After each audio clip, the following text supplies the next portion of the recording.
Ayun, so hello. Sepeli ka dito, anak. Live to, live. Hindi ka. Magilo ka. Hello. Kumusta? Kamusta? Oh. Pipintaw. Ano? PBM. Yung BBM ha? Ay, maraming magagalit sa'yo, anak, pag nag-BBM ka. Ayun, so natapos din yung yung interview ni Boy Abunda sa mga presidential ball. So sa nakakalungkot mang yung kay Manny Pacquiao. Actually hindi ako nagagalit or kay Pacquiao eh. Ang totoo niyan na parang ako, kukumpara mo yung estado ko kay Pacquiao, di hamak na mas mataas ang estado ng buhay niya. Kumpara sa akin, mas successful siya as a person. Pero hindi ko maiwasang hindi maawa sa kanya sa dahilanan hindi ko alam kung ano yung naisip ng mga nakapaligid sa kanya at ginawa siyang katawa-tawa sa buong Pilipinas. Baka hindi lang buong Pilipinas, baka pati yung ibang mga kaibigan niya na kilala sa kanya sa ibang bansa pinagtatawanan siya ngayon. Kung sino man yung yung tao na nakapaligid sa kanya at malapit sa kanya at nagkumbinsing tumakbo siya, yan, nakita nyo yung bunga ng ginawa nyo sa ating nire-respetong bayani ng Pilipinas na nagdala ng karangalan sa atin, na kung saan nang dahil sa kanya nakilala ang Pilipinas sa larangan ng boxing. Hindi lang dito sa buong mundo, mas kilala pa nga sa presidente ng bawat bansa kung tutuusin. Pero sa ginawa ninyo sa kanya na paghihimok para tumakbo sa larangan ng politika, okay na siya sa senador Sila gaya ng ulit-ulit mong sinasabi, alam ko na may kakulangan siya sa siguro kung nakapag-aral lang sana siya at dumaan siya sa tamang proseso ng stage ng development ng niya para mahubog yung kaalaman niya. Baka matalino talaga si Pacquiao. Matalino siyang tao, alam ko yun. Kaso nga lang yun niya, hindi siya nabigyan ng pagkakataon na makapag-aral. Hindi siya nabigyan ng pagkakataon na kumbaga dumaan sa proper training ng sa edukasyon. So yun yung isang malaking sa kanya, parang dagok sa buhay niya. Pero nagtagumpay siya sa ibang bagay na kung saan biniyayaan siya ng isang talento na kung saan pagkahinyo sa boxing kaya niya naitaguyod yung niya, yung kung ano man ang meron siya ngayon. Yun is dahil sa kanyang masigasig na pagsisikap sa larangan na ipinakaloob sa kanya na kung saan doon siya magaling. So nang dahil sa katanyagan niya at yun nga nasimulan niyang pasukin ang mundo ng politika. So ayun, nagpa-udyok siya sa mga taong nakapaligid sa kanya. Hindi ko alam kung hindi alam ng mga nakapaligid sa kanya yung talagang kakayahan ng tao. Bakit nila siya sinulusunan na tumakbo? On the spot na alam naman nila kung ano yung hangganan ng tao. Hindi naman yung mga sinasabi niya, actually may mga punto siyang gustong sabihin. Yun nga lang sa ganong klaseng ganong klaseng panayam, hindi lang sapat yung yung may alam ka sa paligid mo. So most likely yan Ayun, hindi naman masama niya yung sa lumalang sa atin, sa creator. Walang masama doon. Yun nga lang, malaki ang kaibahan ng ng tinutukoy niya doon sa akto na gagampanan niya kung sakali man siyang manalo. So may mga gusto siyang ipahiwatig, yun nga lang hindi niya maipaliwanag kasi nga hindi siya dumaan doon sa tamang edukasyon. Na kung saan yung iba nga na intelihenting tao, hirap nga kung paano unawain ang akto na umiiral sa birokrasi ng isang bansa. Kung hindi lang kasi kinukumpara niya sa ano eh. Ako, nagbabudget ako sa bahay, sinasabi niyang ganun. So, hindi naman ganun ang ano nun, ang ano. Hindi naman ganun kadali. So, maraming mga tanong gusto niyang sagutin, kaso nga lang ang problema yung limitasyon ng yung hangganan ng kaalaman niya sa isang bagay, talagang hindi niya ma-express yung gusto niyang sabihin. Kasi nga, hindi po pwede katulad yung corruption. Ititigil ko ang corruption. So, paano? So, itataas ko ang sabi niya, sabi niya, yung revenue, income. So, paano? Sa paanong pamamaraan na sang-ayon doon sa burokrasiya ng bansa. So yun yung mga kaya ako yung nalulungkot dun sa kay Manny Pacquiao gawa nung yung sinapit niyang talaga. So hindi ko rin naman siya masisisi. Kung sa talaga sa kalooban niyang makatulong, andun tayo, pero yun nga, yung kakayahan. So wala siyang panama doon sa kalaban niya kay yun, kung kumpara mo siya kay BP Lenny, mas si BP Lenny para sa akin, kay Ping Lacson, kay Isko, kay BBM, mas maano pa yung si Calyodi yung isa. So sana naman ang kilala ko lang na nakapaligid sa kanya si Coco Martin, Coco Pimentel. So Mr. Senator Coco Pimentel. So, yan, tingnan mo yung bunga ng ginawa nyo kay Manny Pacquiao. Tsaka yung isang running mate niya, si Ginoong Atienza. Tingnan nyo yung ginawa nyong bunga dun sa ginawa nyo kay Manny Pacquiao. Ang ganda-ganda na ng ng estado niya sa buhay.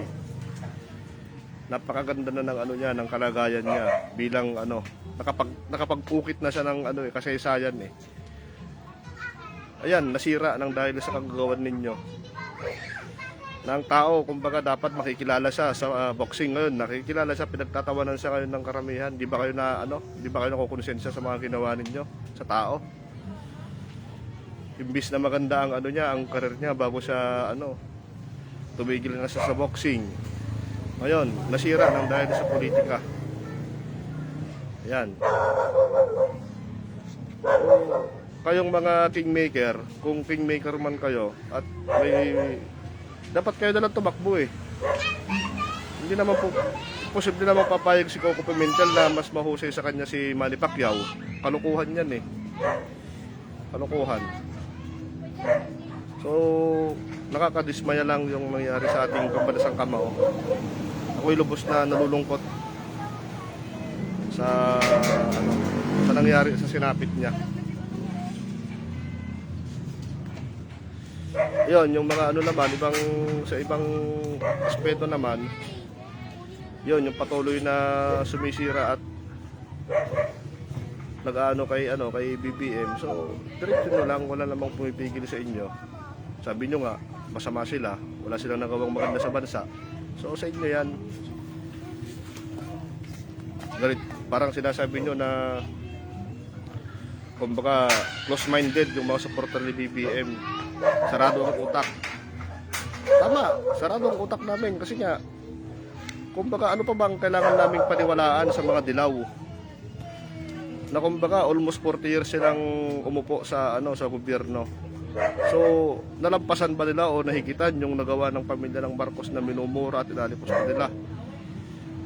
Sa kabila ng pangalipusta at pagmumura sa pamilya, minsan hindi sila nag-fight back sa inyo or hindi man lang sila naghiganti or nag-conterdemanda. So lahat ng mga akusa na pinupukol nyo sa kanila, so sinasagot nila yan sa pamamagitan ng batas. Proper due process ng judicial natin, nasa korte lahat ng kaso. So bakit kailangan taon-taon na lang tuwing may eleksyon, binubuksan nyo yung issue ng korupsyon, ng pagnanakaw, diktador, so ill-gotten wealth. So nasa korte na lahat yan eh.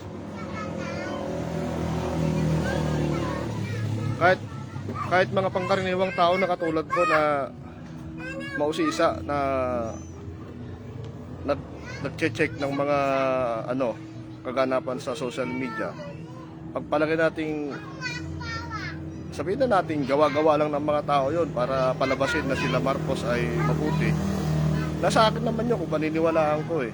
Isa nakikita ko, mas matimbang na totoo yung sinasabi nila kasi nga sa edad kong to, 38 years old, hanggang sa magkamulat ako, wala nang Marcos.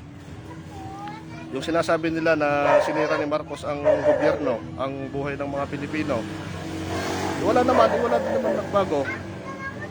Hindi man nila nahigitan yung nagawa nung sinasabi nilang magnanakaw at diktador na nagnakaw ng bilyong-bilyong dolyar sa kabanang yaman ng Pilipinas. Hindi nila maipaliwan, hindi sila makapagbigay ng isang matibay na ebidensya para ma-convict o kaya tuluyang makulong ang buong pamilya ng Marcos. Hanggang ngayon, issue pa rin yan, 36 years na. 36 years, kumakin mo yun, 36 years. Na usapin pa rin sa korte na paulit ginagawa na nilang taktik yan, dili nila para mapag-usapan pa rin ng sambayan ng Pilipino.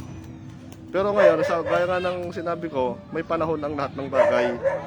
Kung dati na kukuha nila sa pamamagitan ng broadcast sa mga mainstream media na ganito, na walang kakayahan ng tao na mag-counter-check sa mga bagay-bagay na lumalabas ngayon sa social media, ayun, patuloy na nananatili yung paniniwala ng Pilipino dati. Pero ngayon na unti-unting namumulat ang mga Pilipino sa nangyayari sa bansa, sinasabi naman nila ngayon na ang mga sumusuporta kay BBM, mga troll, palagawa ng fake news. So lahat na lang, sarado ang utak. Tama, sarado ang utak ko. Sarado ang utak ko pagdating sa ibang Kayo ba, bukas ba ang utak nyo para unawain at bigyan man lang ng pagkakataon yung tao na idepensa yung sarili niya na tumatakbo ngayon bilang presidente? Nag-vice governor siya, nag-governor, nag-congressman, nag-senator, tumakbong vice. Walang petisyon na nangyari. So ngayon, ang ginagawa, pati yung sa COMELEC ngayon, anong ginagawa? Pilit silang gumagawa ng isang bagay na na para lang ma-disqualified itong si Bongbong Marcos. Akala ko ba tayo demokrasya? Na ang lahat ng Pilipino ay may kalayaan para tahakin ang gusto niyang tahakin. Bakit ayaw yung isang bigyan ng pagkakataon at hayaan ang tao na mamili kung sino ang gusto sa pamamagitan ng isang maayos at malinis na halalan? Ngayon, kung sabi nila ang survey daw mind conditioning at hindi totoo, gawa ng mga troll o sige, pagpalagay ng tama, huwag na tayo maniwala sa survey. Bakit ngayon, kung gano'n ang paniniwala nyo, di hayaan nyo siyang makatakbo. Kung yung lahat ng survey ay kasinungalingan, hayaan nyo siyang makatakbo. Kung di nyo man pinaniniwalan yung karaban at sabihin nyo binayaran, so be it, binayaran. Bayad silang lahat. Ako, buti nga, hindi ako nakasama dito sa Cavite. Ibig sabihin, pag sumama ko, bayad din ako. Hindi na ako nakasama, gawa nung tinanghali ako ng gising. Pero sasama sana ako sa karaban. So, ibig sabihin ba, pag sumama ako, bayad ako. So, yun yung mga bagay na sinasabi nila, sarado ang utak, double standard tayo, o kung pabor sa kay BBM, tahimik, kung ganon. Ngayon, kayo, ang tatanungin ko, sinabi ni Robredo, sinungaling si BBM. Sinungaling, anong pinagsinungaling niya? Yung diploma niya sa Oxford, na sinabi niya graduate siya, na may special diploma. Pagpalagan natin hindi sa graduate. So yun, ang doon. Yun ba ay dahilan na para i-disqualify? Hindi siya karapat dapat na lahat ng Pilipino alam yung 5 kwalifikasyon ng mga tumatakbong presidente. Ganun lang kasimple yun. Kayo ang nagsusulong ng demokrasya, lagi kong sinasabi nyo demokrasya, pero kayo mismo parang gusto nyo kayo lang yung may karapatang mamuna, magsabi ng ang sinasabi nyo totoo, tapos pag kontra sa inyo sinungaling, fake news. Parang napaka-unfair naman yata nung ganon. pagpalagay na natin, fake news. Sige, hindi na totoo yung mga lumalabas na na parang sinasabi na revisionism of history. Parang binabago yung kasaysayan dahil nga sa inilalabas ng mga vlogger, karamihan yung mga vlogger ang diyan mga vlogger na naglalabas ng mga video or something na documents na kung saan pumapabor sa pamilyang Marcos. Pagpalagay ng mga fake yun, pero kung titignan mo yung sitwasyon, 36 years mula nung sinampa yung mga libo-libong kaso sa New York, na majority sa mga yun, almost 90% is dismissed. May mga naiwan pa. Yung sinasabi nilang inisyu ng ng court sa na yun nga sinabi na yung sa human rights victims. Ipagpalagay na. Asan yung pera ngayon na sinasabi ng PCGG na nakatunayan na mayroon yung ill-gotten wealth na na-recover? Nasaan na yung pera? Sinasabi nyo nasa Marcos pa Ang sabi ng Marcos nasa korte na, nasa pagitan ng korte at nasa pagitan ng gobyerno ng Pilipinas at ng mga complainant. Nasaan na yung pera ngayon? Yung pondo na na-recover nila na sinasabing ill-gotten wealth, nasaan napunta? Baka naman yun yung napunta sa kay Napoles, yung PDAP. Ngayon, sino ang magnanakaw? Yung pera na yon na kung saan dapat pinakinabangan ng gobyerno, saan napunta? Galit kayo sa magnanakaw, dapat ipinakita kung saan napunta yung mga pera na yon, yung mga na-recover. Bakit ngayon may mga claimant pa na hindi pa nabibigyan? Kung talagang na-recover na nila, bakit hindi pa nila ibinigay? Para hanggang ngayon, issue pa rin. Para sa tuwing may Marcos na tatakbo sa gobyerno, meron silang gagamiting black propaganda. Ito pa ang isa.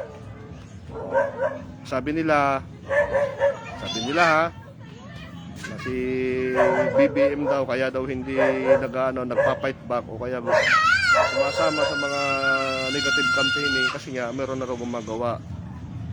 Kaya parang style lang daw na bait-baitan bait-baitan kahaba naman ng PC siguro ni BBM na mula nung binata siya hanggang sa nagkaedad siya, minumura na siya ng tao. Strategy na bait-baitan tayo para doon mo makikita yung likas na kung paano sila hinubog nung pamilya, na sabi nga marami kang marareceive na batikos, hayaan mo lang, sabi nga daw nung matandang Marcos. Imbis na sumagot ka, ipakita mo na lang trabaho, performance. Kasi kahit ano man ang sabihin mo sa kanila, sarado na ang utak nila, sarado na ang isip, hindi na sila makikinig.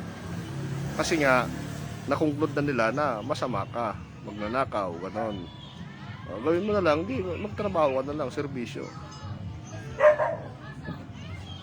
Sabi sinungaling daw si BBM. Di sinungaling. Tapos pagka oras ng kagipitan, hindi siya nakikita. Hindi siya nakikita on the ground. Sinong sinungaling yung sabihin naman niya na nandun siya sa Marawi. Paunahan siya. Mas nauna pa siya sa sundalo. Si Duterte nga ilang beses lang pumunta, 5 beses lang nakapunta doon. Kasi nga binabawalan siyang pumunta ng mga PSG kasi nga yung seguridad niya. Hindi yata napabalita sa mainstream media na nagpunta ang Vice President sa Marawi. So yun yun, sinong sinungaling ngayon? Makin mo, si Ping Lacson, wala nga sinabi na makaka-discriminate or makakasagasa sa mga kapwa niya kandidato. Kahit sabihin na nilang sarili lang iniisip niya, at least wala siyang nasagasaang tao. Si naman, si pangalan nito, si BBM, ganun din. Sabi niya, I'm not indulged on negative campaigning. Ayoko nang ganyan. Pero dahil nandyan na, sasagutin ko. Ganito. Pagkakaisa. Kasi wala akong nakita sa mga katunggali ko na ang nila, pagkakaisa. Yun, tinatawanan ngayon ng ibang vlogger yung sinabi ng pagkakaisa. Dahil sa pagkakaisa, ibumoto ka namin. So hindi nila nauunawaan yung gustong ni BBM na pagkakaisa. Kung gaano kahalaga ang unity. na talagang kung iisipin mo sa sistema ng gobyerno natin, ng mga politiko, napakahirap na pagkaisahin yan kasi nga bawat isa sa kanila may kanya-kanyang pangarap o intensyon. May kanya-kanyang yan. Kumbaga parang siyempre gusto lahat maging maging bida eh. Especially kung magkaiba sila ng political will ng hindi sang-ayon ang nilang dalawa. Ang bawat mahirap mong pagkaisa, pero siya yun ang gusto niya, not to the terms na magkaisa sila sa isang partido, kundi sa layunin at sa culture. Kumbaga magkakaiba man ng culture ang bawat tao sa kaisipan doon sa naisin na pagbabago, magkaisa, magtulungan. Ngayon dinadyan siya na walang naniniwala na ganito, pero ba't di niya bigyan ng pagkakataon? Ang mga karamihan ng mga Pilipino gustong makita yon. Gusto naming iboto yung tao na nagsasabi ng pagkakaisa. Baka sakali. Kasi yun naman ang kailangan. Baka sakali. Ngayon, ayaw niyong bigyan ng pagkakataon yung mama. Ayaw niyong hayaan ng mga Pilipino na magbigay ng pasya nila sa eleksyon. Kung natalo siya, ayun, baka magprotesta. Natural, kung meron siya makitang probable cause, halimbawa na isang bagay na kayo na hinala, ba't siya natalo? Kasi sasabihin kaya mataas ang survey niya para pag natalo siya may dahilan sa magprotesta. Tama yung na yon, yung isang isang comment na yon, tama yon. Yung mind conditioning, ayun nga. Hindi ko naman opinion yon. Yung opinion na yon may punto. Kasi may posibilidad nga. Pero kung talagang naniniwala kayo na mind conditioning lang yung mga survey na yan o ano pa man, hayaan nyo siya na hayaan dapat ng mga, lalo yung mga grupo na pilit na gustong pabagsakin. Sinasabi nila pro-terrorist daw, pro-terrorist, ang tawag nun, yung mga communist, si BBM. Sinong maniniwala doon? Kahit ba galing mismo kay Duterte yon? Ako ba, maniniwala ba ako sa sinabi ni Duterte na pro-communist siya? Sino ba ang umuusig sa pamilya niya? Puro komunista. Yung iba naman naniniwala. Naniniwala na adik siya. Naniniwala na tax evader daw siya. Kundi ba naman kayo mga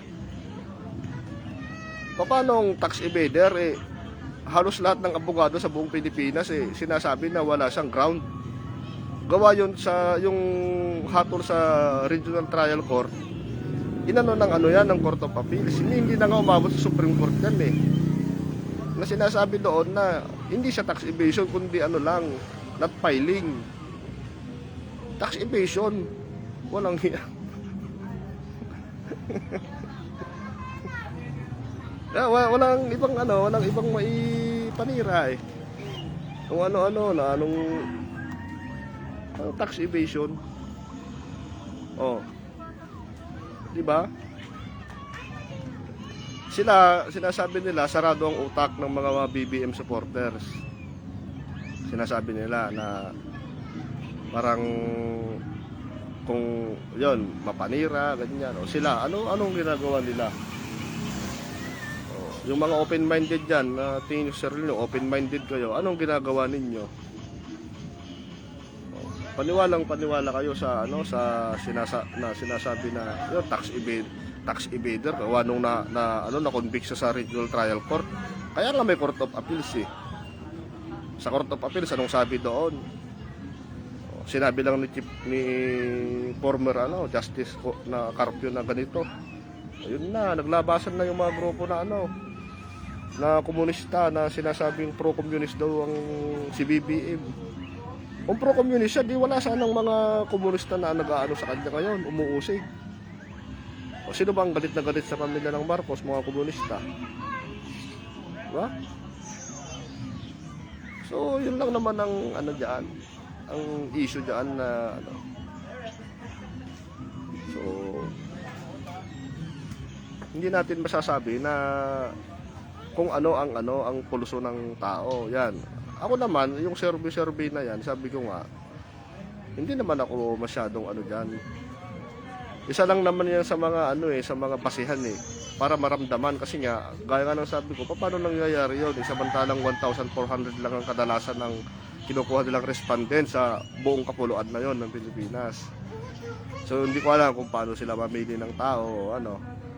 Talagang ano, may mga kalye survey din na ginanap. Kasi nga kumbaga papunta na tayo sa sa digital world na kung saan makagawa mo lahat ng ng isang bagay na dati hindi nagagawa. Ngayon live mo mga panood yung mga vlogger na nagla-live stream sila para lang tanungin yung pupunta sila sa isang lugar, sa mga publiko, halimbawa sa mga palengke na kung saan madalas na pinupuntahan ng iba't ibang klase ng tao, nagtatanong sila on the spot. O doon sa na yon, sa survey na yon, anong masasabi ninyo? Fake pa rin yun. O tayo yung pagpalagan ng fake. O, para lang sa ninyo, sa satisfaction ninyo, hindi sa totoo. O binayaran yung vlogger. O kaya scripted, yung muna scripted. O. Ano pa? So yun, kayo din, mag-isip din kayo. Buksan nyo rin yung isip nyo. Hindi kayo yung lagi nagsasabi na close-minded ang mga BBM supporter at kayo, open-minded kayo. Napaka-unfair nyo naman sa amin. Ako, aminado ako, pagdating sa talaga, kalaban ni BBM, maliban kay doon sa dalawang katunggali niya, lalo kayo, na ako dyan, kung bakit, dilaw Sabi ko nga, basta't may dilaw, talagang medyo na ako dyan, gawa nung namuno na sila ng ilang dekada. Wala rin namang nagbago. Kaya ako nga binoto si Duterte Oh. Kasi talagang siya yung dumurog sa dilaw. Nagsisisi pa ako dahil sa nitong huling taon niya, medyo nag-struggle ang niya. Hindi. At least durog. Nadurog lahat, karamihan, pati mga oligarko. Oh. Yung isang malaking media na kumukontrol kada may eleksyon, yung mga na ngayon, wala na silang babalikan. Taob na, wala na, naibenta na sa 3 malalaking kumpanya, pinaghati-hatian na ng mga ng mga ibang broadcasting company. Mighty Corporation, sinusutan.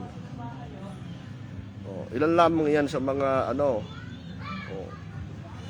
mga pinagmumura ng ating presidente. Yung tubig, bakit yung mga lip group, yung mga hinayupak na mga na yan, ba't hindi nila inuusig yung Meralco? Ba't hindi nila inuusig yung yung Maynilad? Kung talagang sila ay makabayan sila. Tingnan nyo nga. Nagpuprotesta sila. Yan, nagsusunog sila ng kung ano-ano sa kalsada, nagbabandalismo sila. Tinitira nila gobyerno. Sino ba ang tutulong sa atin kundi ang gobyerno? Pero yung mga yung mga oligarko, yung mga private na kumokontrol sa lahat ng mga basic necessity ng bawat Pilipino, hindi nila inuusig. Yung Meralco, yung kuryente natin, yung Meralco, yung yung tubig na dapat libre. Hindi man libre, dapat mababa lang dapat ang diyan, ang singil diyan. Sa dinami-daming mga additional cost na nilalagay sa bill ng Meralco na yung iba nga hindi ko maintindihan kung saan nanggaling yung mga hinayupak na yun, na hindi ko naman maintindihan din gawa nung yun nga, sa pagpanonood ko ng mga yun nga, sinabi nga ni Marcoleta na may mga additional payment pala na dapat ang nagbabayad is yung yung mismong may-ari ng Meralco, pero ang ginagawa, pinapasa sa consumer. Kung titignan mo nga naman, lalo sa ating mga pangkaraniwang consumer ng kuryente, na makikita mo, ay centavos lang, piso lang, 5 piso lang pala, okay lang. O ilang milyong Pilipino ang ilang milyong household ang gumagamit ng kuryente. Yung sa 5 piso kada buwan.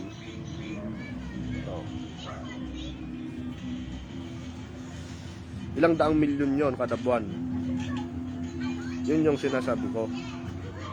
Maliban pa dyan yung mga malalaking korporasyon na pabrika na gumagamit ng yung mga walang sariling source ng kuryente. Mga walang power plant, mga walang solar farm. Oh. Di ba? So yun yung So kung sasabihin natin na maging tayo, patas. Ako talaga, aminado ako, may pagkabayas ako talaga. Kasi siyempre, bibihira naman ng tao na na nasa gitna. Ang tao ko, talagang muna yan. Talagang ididepensa niya muna ang niya bago sa Pero kung ma-realize mo na mayroon kang lapses, tanggapin mo naman, lalo pag sinasabi mo na maging patas ka. Yan, buksan nyo, sabi nyo sa mga BBM supporter, buksan namin ang isip namin. At unawain din yung sinasabi ng iba. Ba't kayo hindi nyo buksan ang isip nyo sa pamilya ng mga Marcos? Ba't di nyo man lang tignan? Nang dahil lang sa inabutan natin na yan na. Nandiyan tinuro sa eskwela yan magnanakaw, ganito, diktador. Tama, diktador. Pero ano ba yung nagawa? May pakinabang ba? Yung katulad yung henerasyon ko, yung mga kaedad ko, yung mga 80s na hanggang ngayon nandyan pa yung mga ginawa ng sinasabi nyong magnanakaw. Hindi ko naman sinasabi na yung kakayahan ng tatay, yun din yung kakayahan ng anak. Pero tumayo, parang lumaki siya sa tabi ng tatay niya. Nakita niya kung paano yung pagpapatakbo ng kanyang ama. Maaari, hindi man niya nakuha lahat. At least, meron siyang idea kung paano, lalo ngayon, iba na ang sitwasyon noon. Kasi nga ngayon, ang technology medyo talagang mataas na ang antas. So, yung dating sistema at pulisiya, medyo magbabago. Yun yung mga bagay na So, huwag nyong, kumbaga, huwag nyong anuhin na porket Marcos kung sinusuportahan, sarado na ang utak.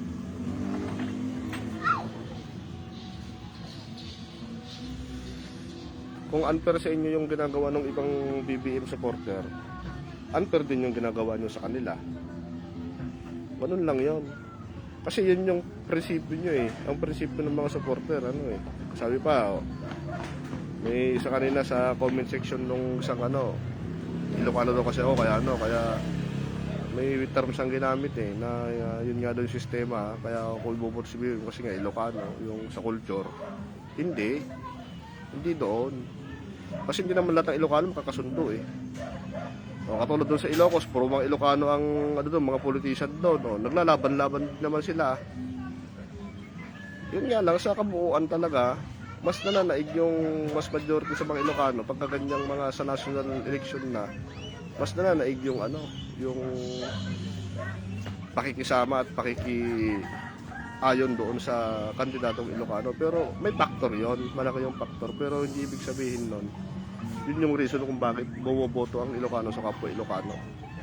Si Duterte nga, hindi naman Ilocano yung Bisaya yan Isa sa mga ginamit ko lang na dyan, batayan ko.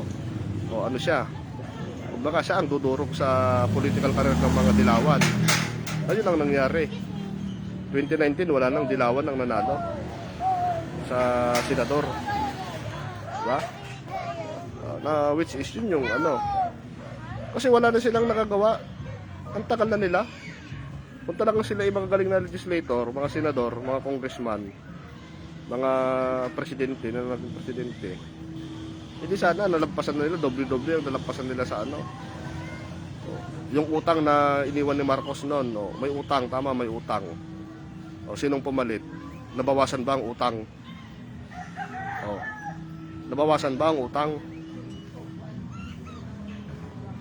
Hanggang sa na-accumulate ng utang na yan.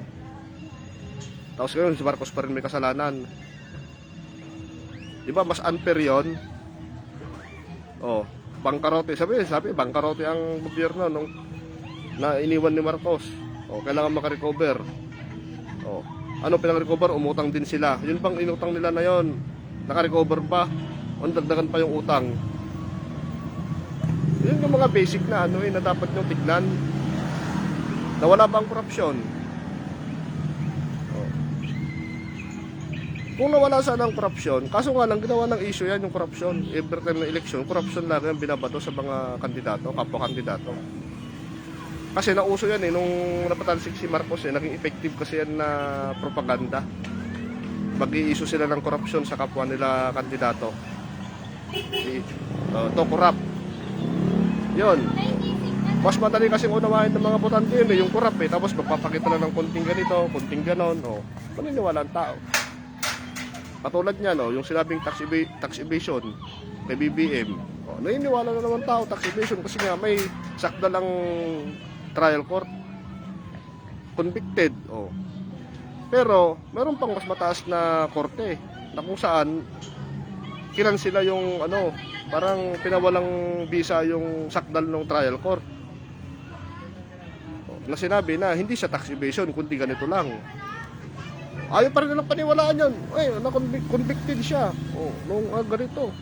Nung hindi ba yung ginagawa ninyo ano din yan?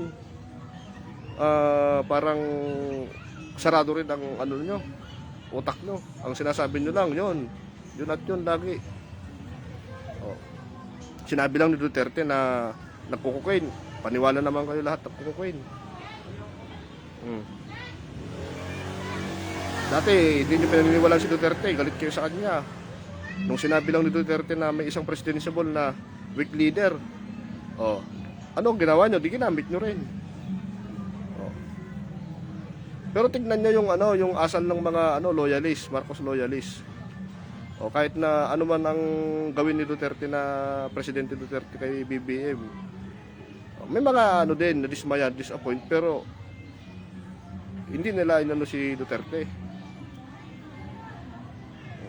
Pero kayo, kalaban nyo si Duterte, nung nagsabi siya ng pabor sa inyo, mismong si Duterte na nga nagsabi na siya, weak leader, corrupt, spoiled brat.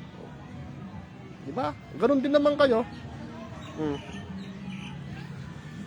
Kung ganon ang tingin nyo sa amin na BBM supporter, ganon din kayo. Aminin nyo yan. Diba? Pare-parehas lang tayo na tumatayo sa magkabilang panig. Ang hirap lang kasi minsan sa inyo, yung sa inyo, yun ang akala nyo tama lang, yung sa inyo. Yung sa amin, mali. Paninira, fake news, trolls, yan. Ano ba yung trolls? Yung mga yung mga vlogger na sinasabi nyong bayaran. Yan, daming mga vlogger na nagsasabi nga na hindi nga nila yung iba nga na hindi nga nila kinukuha yung nila, aumento nila sa pagbo-vlog nila. Kita sa mga views nila. Siguro maniwala ako si Nino Bargasa at saka si Banat Bay. Yan talaga mga yan, mga bayaran yan. Kita naman yung dalawang vlogger yan, pinagmumura si Isko, hinamon pa ng suntukan. Pero ngayon, Isko na sila. Kung tirahin nila si Isko nung wagas. Ngayon. Dahil yung politikong nasa likod nila, anti-Marcos. Kasi yun ang dinidikta ng politikong nasa likod nila. Ngayon, paniniwalaan ba sila ng tao? Siyempre hindi. Sabi nila na walang paninindigan si Isko kasi nga yung ginawa niya kay Alfredo Lib, ginawa niya kay Erap, tapos ginawa niya kay Duterte itong huling 2 taon ni Duterte. Pero ngayon, yung binibira nila, siya na ngayon ang ini-endorso nila. Sabi nila, solid daw sila, DDS. Pero hindi naman nila magawang suportahan yung ni Inday Sara. Ngayon, sino ang nagbabayad? Sino ang nagbabayad ng troll? Yun palang malinaw na kasi si BBM hindi nagbabayad. Kasi kung magbabayad si BBM, yung mga vlogger na yun, babayaran na yun. Kasi ang lakas ng hatak ng mga yun Isa sa pinakamalakas sumatak yun, ang laki ng nung mga yun. O yan, si TP, sabi nyo, fake news. In fairness naman, baka hindi pa kayo nakalahati sa talino ni Thinking Pinoy. kahit na hindi nakagraduate ng college yon, o ngayon nag-aaral siya para makakuha siya ng ano. Aminado siya, drop out siya ng college. Insecure kayo sa mga taong mas matalino sa inyo eh. Sabi daw, ako daw, ang bibim sabing Duterte. Sabi ni Duterte. Oh. BBM ka ba? Wala dito. BBM ka ba? Paano daw? Paano daw yan? Paano? Ano nga? Sabihin mo nga. Paano daw si BBM? Ay, pa, Yung ganon? Paano yung ganon? May bago ng buhay, bagong lipunan yun yun yung mga ano, ano lang yung mga bagay na ano. Yun nga, sabi nga nung ano na lang, manahimik na lang. Tama rin yung sinabi nung post nung isang kaibigan ko na ano eh. Wala kayo mapapala dyan, magtalo-talo man kayo dyan, di kayo kilala ng mga politiko na yan. Tama yun, syempre. Yun nga lang, hindi rin maiwasan minsan na ano. Tsaka part naman ng buhay ng ano yan, mga botante at mga Pilipino. Kasi kabahagi tayo sa nakaganap na sa pangyayari ng Pilipinas eh. Hindi natin may ano, mas mahirap naman yung parang hindi ka kabahagi sa mga nakaganap. Pero tama yun sinabi ng isang kaibigan ko din na ano, na wala ka namang mapala talaga dyan kung mag-ano ka. Kahit pa magngawaw ka dyan, hindi ka naman kilala ng politiko. Diba? So, yun lang. So, yun, yung balik ako sa una, yung nag-ano kay Manny. Makonsensya naman kayo sa ginawa nyo kay Manny. Kay Senator Manny Pacquiao. Sinira nyo yung ano niya, yung magandang karir niya sa buhay. Na imbis na makikilala siya bilang ano, senador at isang mahusay na boksingero, bayani na nagbigay ng karangalan sa Pilipinas, na sa pamamagitan niya nakilala ang Pilipinas sa buong mundo. Ngayon wala na, pinagtatawanan siya ng karamihan ng mga Pilipino. So yun, Senator Coco Pimentel at saka itong yung running mate niya si Lito Atienza, yan, maawa naman kayo sa tao. Yung pinagagawa niya, sinulusulan yung tumakbo. Hindi naman yung tatakbo kung hindi nyo sinulusulan eh. Hindi man nung naghanap na lang kayo ng ibang politiko na inuto. So, yun lang. So, bye-bye.